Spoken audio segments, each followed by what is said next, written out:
Responding to the New Orleans Pelicans going after Stephen A. Smith on Twitter, this is the Stephen A. Smith Show, a show where you can find Stephen A. Smith talking about important subjects like who's the most athletic character on SpongeBob, obviously Larry the Lobster, and Stephen A. Smith choosing his starter Pokemon, all the goofs and gaffs over there. A link will be in the description below. Ladies and gentlemen, Pelicans, Zion, Stephen A. Smith, a rivalry, a triple threat match. We covered this exact topic 2 months ago. Well, not this exact topic, but Stephen A. Smith was going after Zion Williamson around the time of the in-season tournament where the Pelicans fell flat in Vegas. But Stephen A. Smith went after Zion, went after him about his weight, talked about New Orleans as a city and how it had great food and the restaurants and chefs love seeing Zion come in. We did a whole expose on it then, and a lot of the same stuff rings true now. In this video, we're going to talk about why I believe this is a very lazy take that Stephen A. Smith has kind of latched on to Zion, why there's more criticism of the Pelicans that probably should be brought up, and we will also do player comps with Zion Williamson, some anonymous player A versus player C kind of situation, so stick around for that. Let's get right into the video. Let me move on to a subject that's near and dear to my heart, because it's about me. Y'all heard about the New Orleans Pelicans and them trolling your boy Stephen A, yours truly? Before we go to break, this is the last subject that I wanted to bring up because it involves me and that organization. The Pelicans apparently were upset at me over what I had said recently on ESPN about. Rightfully so. The Pelicans should be upset about what Stephen A. said about Zion, and good on the Pelicans social media team for doing this. You know, the Pelicans social media team is making some jokes about Stephen A. It was all fun. It's all good, right? And a lot of the times, and Stephen A. may be playing up a bit here. I assume he is playing up the rivalry, and we'll see, throughout the video if that's the case. But I like to see this. I think social media accounts for teams should have a little personality. They should have something there besides just posting highlights and clips of the game. So I love it from the Pelicans, and I hope that Stephen A. takes it, lightly. I mean, it's if he can, it's the classic. If he can dish it out, he should be able to take it too. Zion Williamson. It appeared last Friday on the show Get Up on ESPN. I was on at 9:30 p.m. Eastern Standard Time this past Friday. Live from Minneapolis, Minnesota. The Pelicans currently is 7th in the Western Conference. They've got a guy in Zion Williamson who's averaging a solid 22 points, 5 rebounds, and 5 assists per game. Am I still looking for more from him? Absolutely. Yes. And that is a big part of this video, big part of what I want to talk about. That part is totally fine. Expecting more out of Zion, wanting more out of Zion, all of that. That part is fine. That part can absolutely have a talk or a discussion about that right there. No doubt. Because I'm still looking for more from him, absolutely, and I said so, I want to remind y'all of what I said about Zion on Get Up this past Friday. That seemed to ruffle some feathers. Well, let's see it. Look. All right. Zion Williamson, it's not about his game. It's about how many burgers he's eating and whether or not he's going to be in shape, or is he going to keep eating McDonald's and have chefs clamoring for him to come to their restaurants. Now, that is a little different. I think we can all agree, right? The idea that, do I want more from Zion? I mean, it's crazy to think that on door number 1, he said, do I want more from Zion? Door number 2, he's talking about Zion eating a bunch of burgers. That's what he has to prove, that the chefs don't love him any longer, okay? That he's committed to playing basketball and being in shape. Outside of that, you look at New Orleans and you say to yourself, okay, they can have a chance, but you don't know about it. Now, as you can see, that ruffled a few feathers because, you see the full screen right here, Wilt Chamberlain image, Stephen A. right there. Very nice. Me, great job from the Pelicans. 5 points. Now, of course, this is not the first time I have voiced these concerns over Zion Williamson. And the Pelicans. Very nice. Well done. Well done for the Pelicans. Respond by trolling me over my own short-lived basketball career with this tweet. Check this out right here. You can see it right here. They also put out a video of my finest bloopers, as you can see here. Okay? Notice that I'm not afraid to show any of it, ladies and gentlemen. But it wasn't just the team's social media coming after me. It was also a former NBA player, one of his former players, Antonio Daniels. By the way, an NBA champion with the San Antonio Spurs, who's now a broadcaster for the Pelicans, who also has AD, his own show on stand up. NBA radio each weekday afternoon, he had this to say later on SiriusXM NBA radio about me. All right, before AD goes, because I haven't heard what he says. So my basic level thoughts on Stephen A's take is that it's incredibly lazy. It is very lazy to just say, oh, Zion's a bigger guy. New Orleans is known for its food. He must just be eating. That must be what it is. He just can't stop eating the jambalaya and the crawfish etouffee. It's almost like something your uncle would say at like dinner during the holidays, and you would just kind of laugh it off. But Stephen A is not your uncle on the holidays. Stephen A is passing this off as like a hot take. He's passing this off as actually what's wrong with Zion. I've been a season ticket holder for the Pelicans, or with the Pelicans, since Zion's his second season. So I've seen plenty of Zion Williamson. His weight, him eating the crawfish etouffee in his pockets, all of that to me, that's a non-issue. I mean, this year Zion has been healthy, relatively. I mean, everyone in the NBA has, injuries flare up, but he's been relatively healthy. He doesn't look overweight. He doesn't look lethargic. He plays hard, no doubt. So I just don't see it. It's something that just seems so easy and so shallow and so lazy. That's the biggest problem with this. There are so many things you could say about the Pelicans. There's so many things you could say about Zion. But to just say that he's knee-deep in crawfish etouffee, and that's why the Pelicans aren't winning. Another problem I have with that is that you can't pick and choose when you want to say his weight or his eating is a problem. If he has 15 points and the Pelicans lose by 30, and you say, oh, well, obviously, he's just eating too much. Obviously, the delicious Creole cuisine has got to him. If 2 days later he scores 40 points and the Pelicans win, you have to figure out what's going on. Did he drink a green smoothie? Did he get a subscription to AG1? What happened? What happened within those 48 hours? Because that's not how weight works, right? That's not how eating and weight and diet and all of that works. If Zion was obviously unhealthy or obviously obese or whatever for a long stretch of time, and he was lethargic, and it was obvious that's what was happening, and he put on a ton of weight, if that was happening, for sure, then maybe you got something there. But you can't pick and choose on a nightly basis when you're going to do this like 5-minute Dane Cook stand-up comedy act talking about Zion with the burgers and whatnot.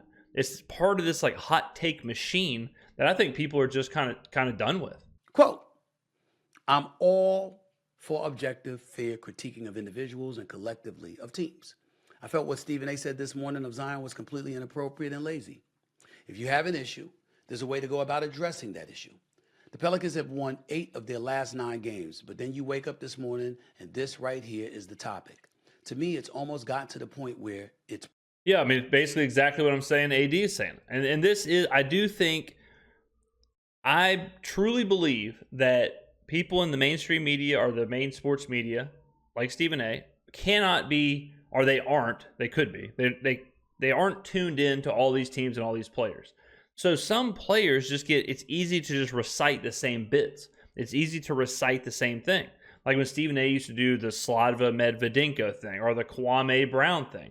He didn't care, no one cared what they were actually doing on the court. All they wanted to hear was his funny Slava Medvedinko accent, or they wanted to hear him say Kwame Brown.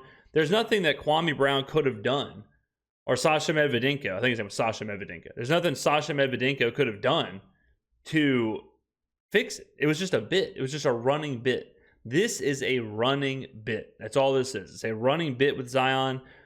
And to me, there's nothing more into it. It's just going to be, Zion may have lost weight. He looks fine. Like, he may have lost weight. He may have never put weight on at the beginning to start. But none of that matters. Zion came out and said, I'm actually the healthiest I've ever been. I'm actually down, 8% body fat, and I'm down this, and I'm doing this. I'm staying in the gym. I have a nutritionist, this, and this. He could say all that stuff. But Stephen A. is still going to say, he's still going to connect the easiest possible dots of New Orleans, good food, Zion, bigger guy, overweight. It's just so easy, and now it's a routine. Personal. Stop right there. All the fun went out the window. the minute Antonio Daniels said that bullshit. Now, in the interest of full disclosure, let me say a couple of things. Number one, any words that I have to say about Antonio Daniels is strictly about his point of view there, nothing else. I am a frequent guest on his show. I like him personally.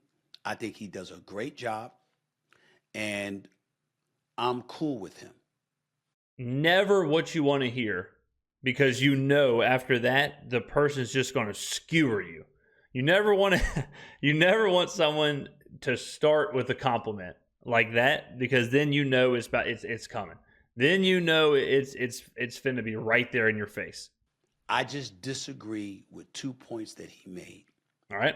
Number one, personal, stop. Yeah, I mean, Stephen A. just kind of said it. He said we're all having fun. Even though I'm sure to Zion, it's not fun at all. To Kwame Brown, it wasn't fun. We hear this all the time, where athletes, they're not in on the fun.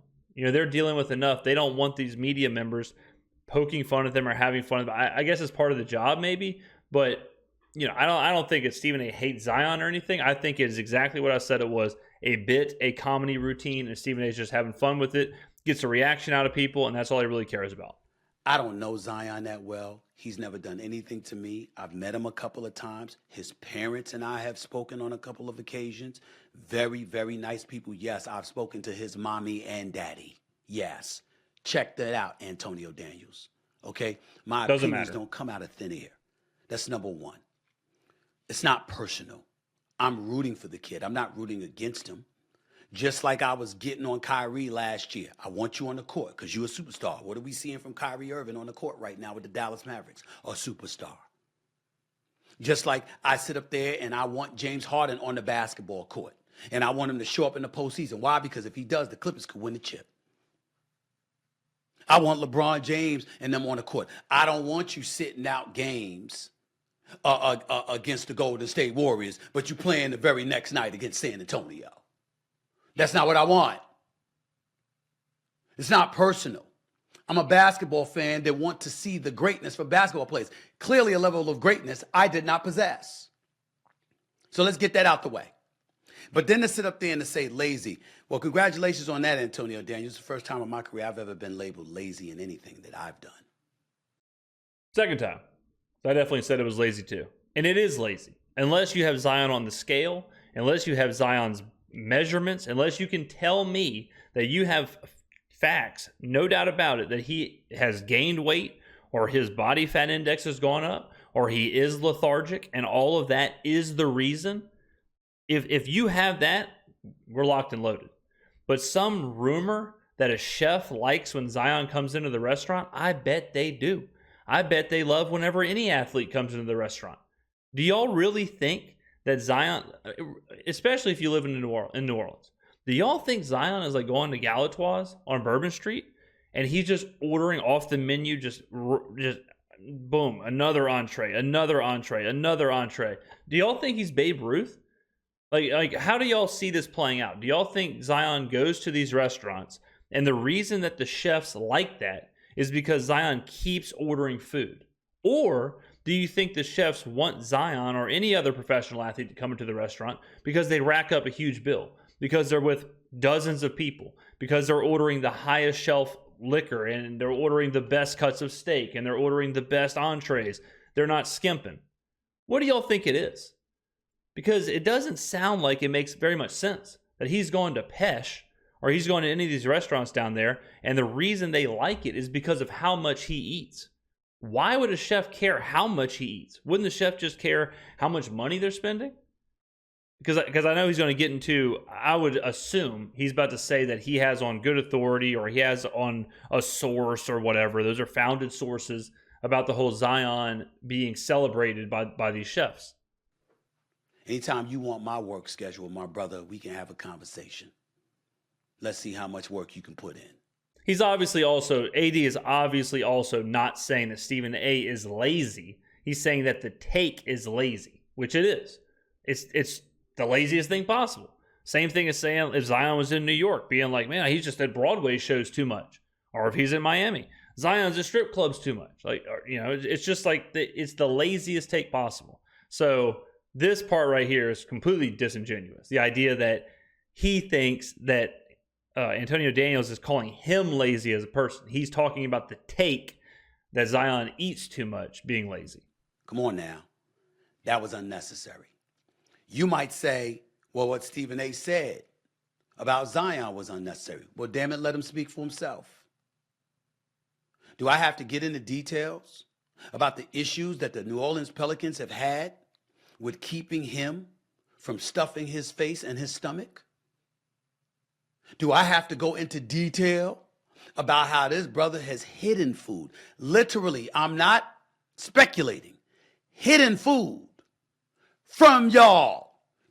Yeah, I think so. If you are going to come out there and say that Zion's diet, that Zion's eating, that Zion whatever, that is the problem, that is the reason he isn't productive, that is the reason that he isn't as good as he could be. If you're going to say that, yeah, you probably do need to say that you have on source that he's hiding food. What's he hiding? What does that mean?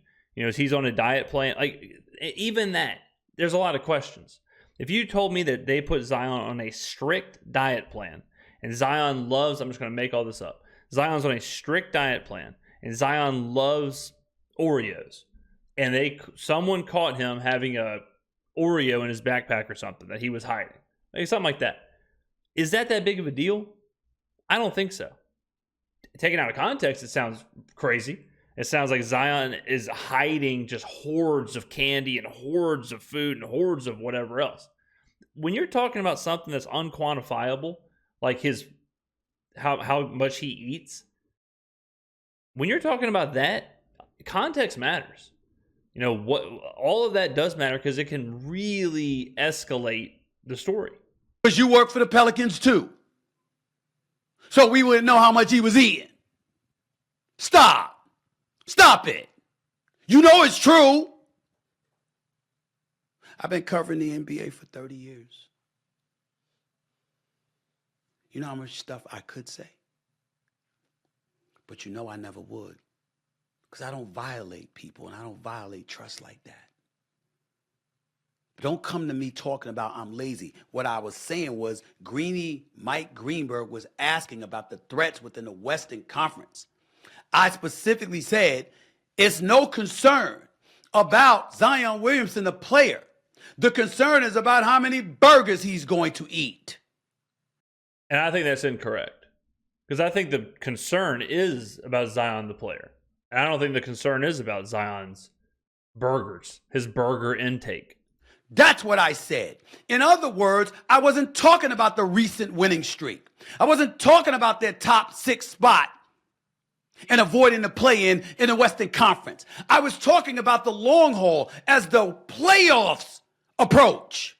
April, May, and June. Not right now. You understand English, Antonio Daniels. You know that's not what I was saying. I was talking about down the road. But since you want to bring up laziness, how about I bring up, when it comes to you, honesty? How honest are you being about Zion? He don't have a food issue? The best chefs in New Orleans don't know him by name? I bet they do. Again, I'm sure the best chefs in New Orleans definitely know who Zion is. I'm sure they definitely knew who Drew Brees was. I'm sure they definitely know who Derek Carr is. I'm sure they definitely know who a ton of athletes are. And if Zion just wants to stuff his face, why would he even go to the best restaurants? Like, can't you get so much more bang for your buck? Couldn't Stephen A. say, like, yeah, the Chinese buffets in the West Bank, they know Zion by name. If that's what he said, I would think that's way more damning than the best chefs know his name. If he's just at some Chinese buffet going plate after plate after plate after plate down on Clearview Parkway, if that's what's happening, we might have a problem. If you told me that he racked up a $5,000 bill at Antoine's or Arnaud's, I would think, sure. I'm sure that's a professional athlete kind of move. You telling me he's knocking down 75 wings at Manning's? Okay, we might have an issue. Hey, we saw Zion at Walk-Ons.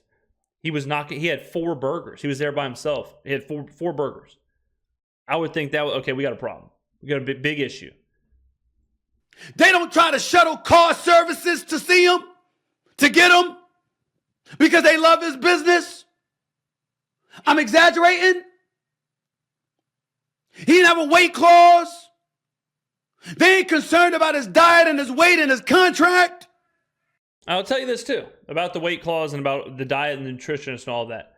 That could absolutely be a thing. And when Zion was coming out of Duke, that was the conversation I was having. I was saying, you know, the way his body is, the way he physically is, you do have to be kind of concerned with how he will grow, how he will mature. Because what Zion is an explosive player, fast in transition, athletic, all of that. He packs on a little bit of weight.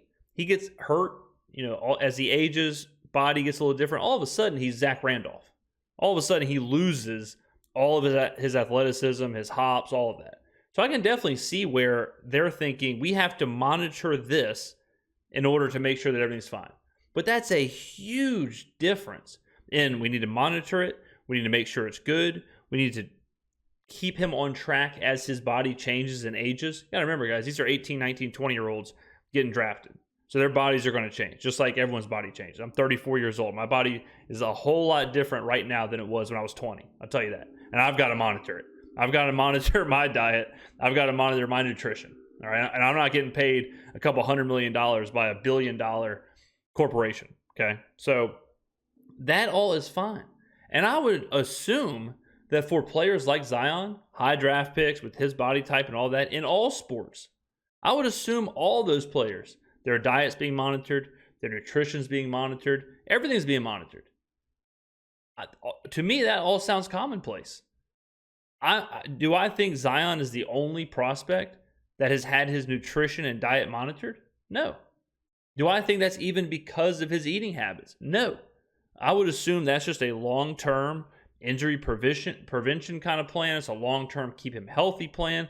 It's a long-term let's make sure he's staying as athletic as possible plan. That's all I think that is. I'm making this up. Come on, man. Come on, y'all. In New Orleans, you didn't think I was going to let you off the hook, did you? I don't know who put you up to that. But you need to be educated a little bit more about Stephen A. Smith. So allow me to educate you. Number one, I don't give a shit. Whoa, Steve. It doesn't bother me that you troll me. I can take it. Definitely, I'm not going to lie. It sounds as if he does care. I'm not going to lie. We're right around halfway of this video. Up until this point, it does seem like he cares. You see, do you realize that at Division II Winston-Salem State, I could have been on the court averaging 20 to 25 a game, and I still wouldn't compare to a single one of y'all who've made it to the NBA? Do you understand that I know that no matter how you gloss over anything, meaning myself or anybody else, I don't compare to y'all? But your stats are wrong. 1.5 points is less than that. I was hurt. It's kind of funny when you think about it, he's talking to probably some like intern, like the social media manager for the Pels. You know, like Stephen A's not talking to Willie Green here. He's not talking to Brandon Ingram. He's talking to just some college kid running some Twitter handles. That's who he's talking to about Winston-Salem State. Before Stephen A talks about any more Winston-Salem State or his injuries or whatever, let's get to the real crux of my thoughts on Zion and the Pelicans.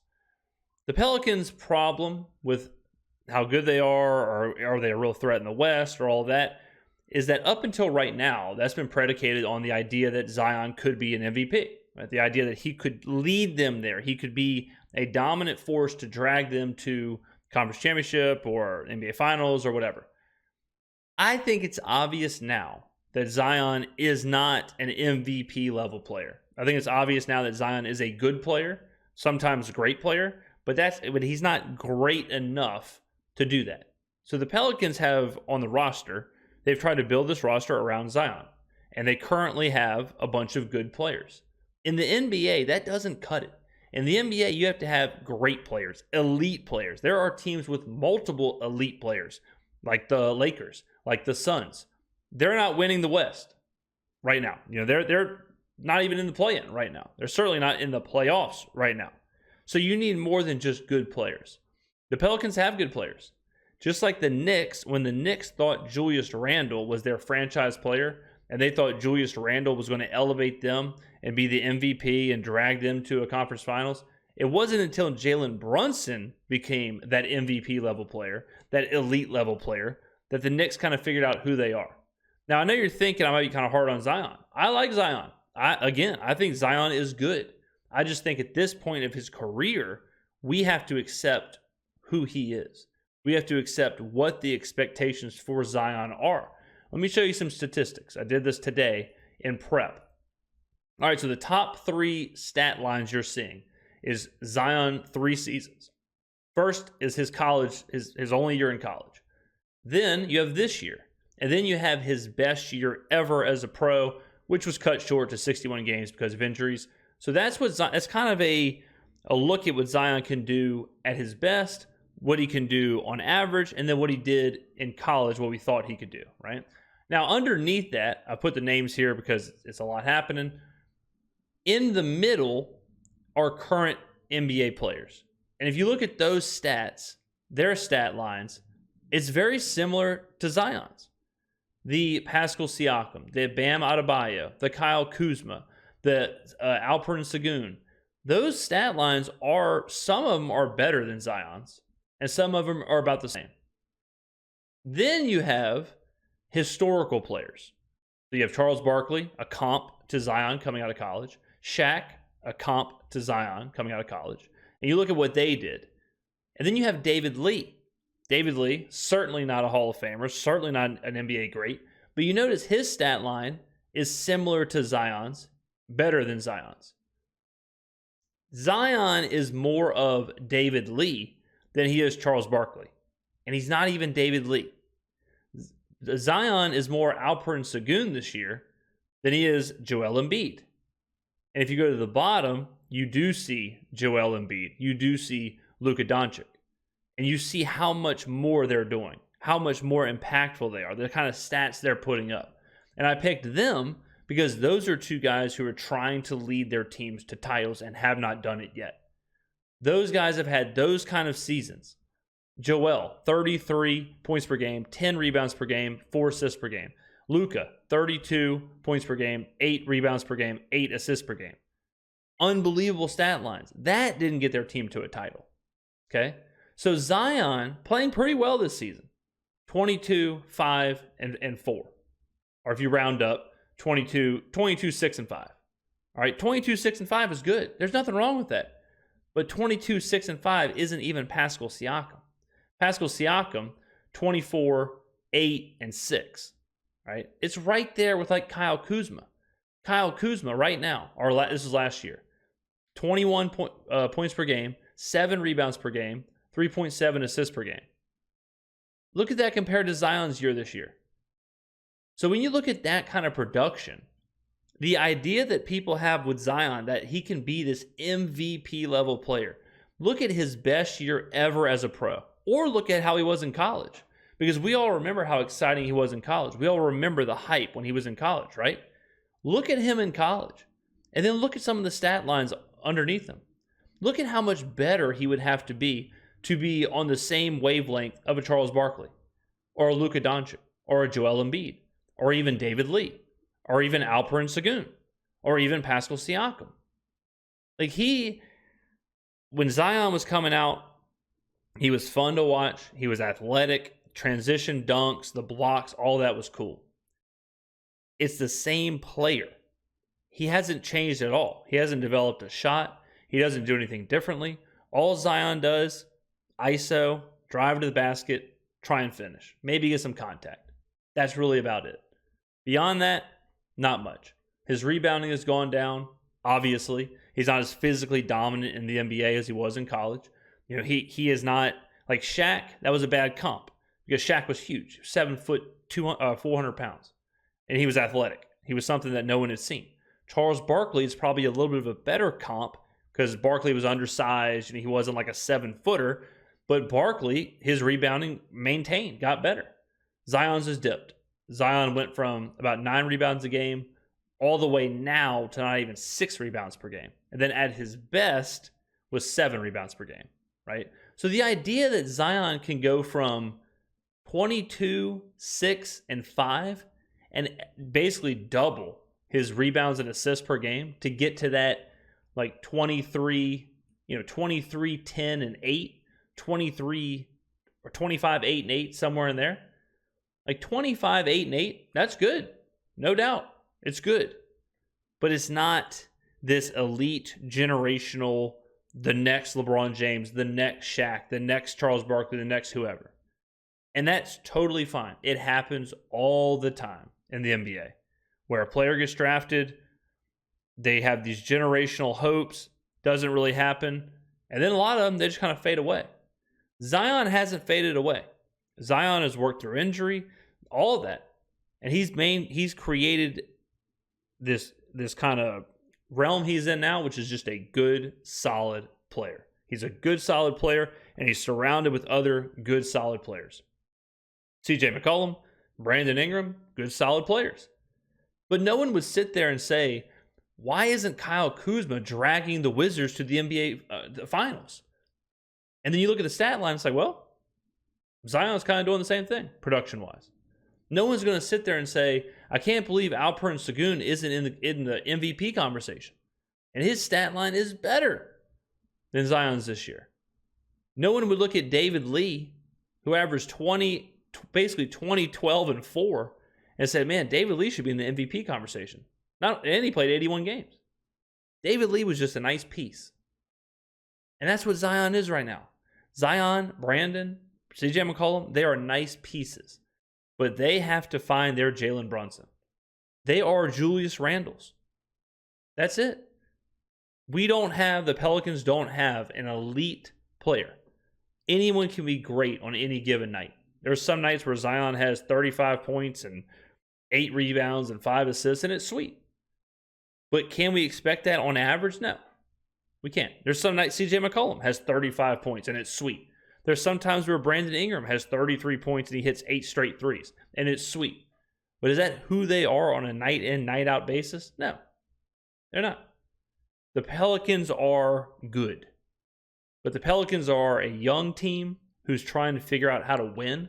They're trying to figure out how to beat good teams. They're trying to figure out how to take that next step and to go from a play-in team to a play-off team. And this is the answer. The next step is to get that elite player. The next step is to get the MVP guy. And maybe Zion does double his rebounds or double his assists or add 10 points per game. Maybe he does do, because if he was giving us, 30, 33, 33, 6, and 5, if he was giving us 33, 6, and 5, it's a whole different story. But then at that point, you're asking him to, do a whole lot more than he's doing now. Can he take that step? I don't know. I doubt it. I would assume we're closer now to seeing what Zion's ceiling and floor is. I would say his ceiling is probably that 27, 28, 7, and 4. That's probably the ceiling. That's probably it. And even that, and that's why I have all of these comparisons. If he goes 27, 7, and 4, he's not Luka. He's not Joel. He's not Shaq. He's not Barkley. He's Pascal Siakam. He's a little bit better than Pascal Siakam. So I think Zion he's becoming who he is. And I think it's time for the fans to recognize who Zion is. A good player on a good team. But he's not the player to elevate that team to take that next step of being a conference championship level team or an NBA finals level team. Pelicans kind of went all in on this nucleus of, the Herb Jones and Trey Murphy and CJ and Brandon Ingram, and it's got them into a good place. They're a fun team. They're a relevant team. They're a play-in team. If they get hot, they could be a playoff team, but I feel like that might be the ceiling for this current iteration of the Pelicans. I was hurt. Go to the hospital in Winston-Salem. 1989. I cracked my kneecap in half. They told me I might never be able to walk the same again. Unbelievable. And even though I maintained my scholarship, I was nothing more than a practice player because I couldn't run up and down the court more than 3 or 4 times without limping. How do we know this? Because I'm 56 and I still limp after running for a little while. I'm not lying. Does seem like you care. Period. Again. You want to show me air balls when I shot air balls. That was with me and James Harden a decade ago. When he made me shoot in a suit and tie before I did an interview with him with no warm-ups. You missed me shooting last week, though, didn't you? You missed me shooting last year at the finals, didn't you? You missed a whole bunch of stuff. That's neither here nor there because it doesn't matter. I couldn't shine Zion's shoes, nor C.J. McCollum, nor Brandon Ingram, nor any of them. That's why y'all in the NBA and I'm not. But let me tell you something about you, New Orleans. Because since we want to be up here and we want to make sure that we're as thorough as we can possibly be, let's talk about the New Orleans Pelicans franchise for a second here. You're in your 22nd season in New Orleans since your relocation from Charlotte. Ladies and gentlemen, do you know that by being named the Hornets and then the Pelicans, you have as many names as you do playoff series victories in 22 years? Yeah, they haven't been good, no doubt. Pelicans haven't been good. Pelicans have been a struggling franchise. You know, they unfortunately took some big whiffs. You know, had good players, couldn't really get anything out of them. Again, just kind of became, you know, they were working to become a playoff team. They had some years there where they were completely irrelevant. I mean, some years where it was Tyreke Evans and Omer Asik and players like that just trying to get it together. Before C.J. McCollum, before all that, the first year I was a season ticket holder, Zion was hurt. It was Thomas Satoransky, Gary Clark. I mean, the people that we had on the court, it was just absolutely brutal. Absolutely brutal. It really was. It was hard to go to the games. We would go to the games. We'd go down 25 points, 26 points, immediately leave. It was a tough experience. We go get CJ, team gets better, and they've kind of the Suns series was brutal, fun series, but it was brutal how it ended. But I mean, there's no one is going to sit here and say that the Pelicans have been, or the Hornets have been, a successful NBA franchise. You won 2 playoff series in 22 freaking years. You have the same amount of playoff series victories as you do names. And you talking about me? At least I'm not robbing the public by getting paid. I'm just glad Stephen A. doesn't care. I'm just glad the Pelicans tweet and all that didn't matter to him. I'm glad he's handling it well. I'm glad, like he said, he could care less. You know, it's obvious. I'm glad that that's what's happening. For not doing what I'm supposed to be doing, which was win. But I'm not finished. That same New Orleans Pelicans team, NBA ranked for regular season winning percentage since 2002-2003. You're 21st out of 30 teams. Did you know that? How many division titles do you have in 22 years? They've been rough. 1. Playoff series victories, I already said, 2. Playoff record in that time. You're 22-33. That's a 4. I mean, we don't need to listen to the Pelicans' struggles. We know how bad they've been. We've lived it. Again, Tyreke Evans, Omer Asik, players like that were the gold standard of the franchise. The Anthony Davis era was some of the worst roster management I've ever seen. So yeah, I mean, the Pelicans have been bad for sure, which is how they ended up with Zion, which is how they ended up with Anthony Davis. You know, they have not been a well-run franchise. I think they're better run now. I mean, at one point, to show you how much they cared about the Pelicans, at one point, Mickey Loomis was the GM/president of the Saints and the Pelicans. His side hustle was being the GM or the president of operations, whatever the term was at the time. His side hustle, some people's side hustle is Uber. Some people's side hustle is a vending machine business. Mickey Loomis' side hustle was running the Pelicans. I have a sneaky suspicion that Mickey Loomis probably didn't put in as much work to the Pelicans as he did running the Saints. They weren't even being run as a legitimate NBA franchise until recently. They were being run as kind of an afterthought, kind of a minor league team. And that's how you end up with Tyreek Evans and Omer Asik. Best restaurants in America. Great fan base. I might have teased y'all about the Smoothie King Arena or whatever the hell it was when Anthony Davis was there and all of that other stuff. But I enjoy my time there. David Griffin is a hell of an executive. Yeah, now that David Griffin's there, the Pelicans are a well-run franchise. We're on the up and up, obviously. We went from a couple years ago, and I was talking about a bunch of Thomas Satoransky and Gary Clark corner threes and Garrett Temple. We went from that to Zion, CJ, Brandon Ingram, Herb Jones, Trey Murphy, like Jose Alvarado. We're an exciting team. We're a fun team to watch. So we're on the up and up, but we have been one of the worst franchises. We're not splitting the atom here. Willie Green is a hell of a coach. CJ McCollum is class personified, one of the best people he's the ever man. meet in your life. Great guy. And by the way, trolling me, I don't care. He doesn't care. It's proven.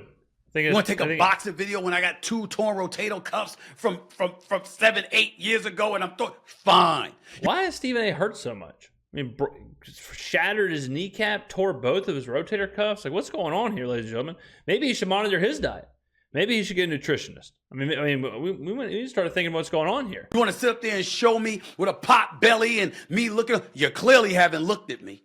You clearly haven't seen the transformation.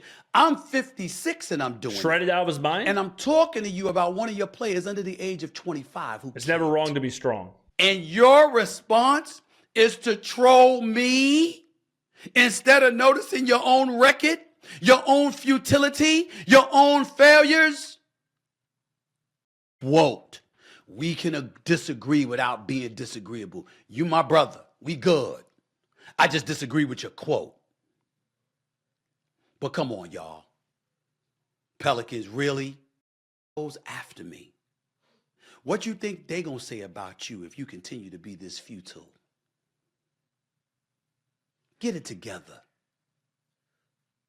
Get it together. And stop worrying about me and start worrying about Dallas and Sacramento and Minnesota. All right, so we'll cut the monologue, trying to find anything else. And no matter what comes down the pike with somebody else who will ultimately supplant me as number one, that means, it still doesn't mean, I'm sorry, that it takes away from the fact that I've been number one. Okay, so there you go. That's my thoughts on the whole thing. Again, link in the description below if you just want to watch the Stephen A. Smith show or his version, or check it in a couple days whenever he'll have, which Power Ranger is the most athletic, or he chooses his favorite ice cream flavor or something, whatever the next topic on the show is. But let me know in the comments below where you come down on this. What are your thoughts on the Pelicans, thoughts on Zion, thoughts about Stephen A.'s rotator cuffs or kneecap? Thank you for watching. I will see you in the next video.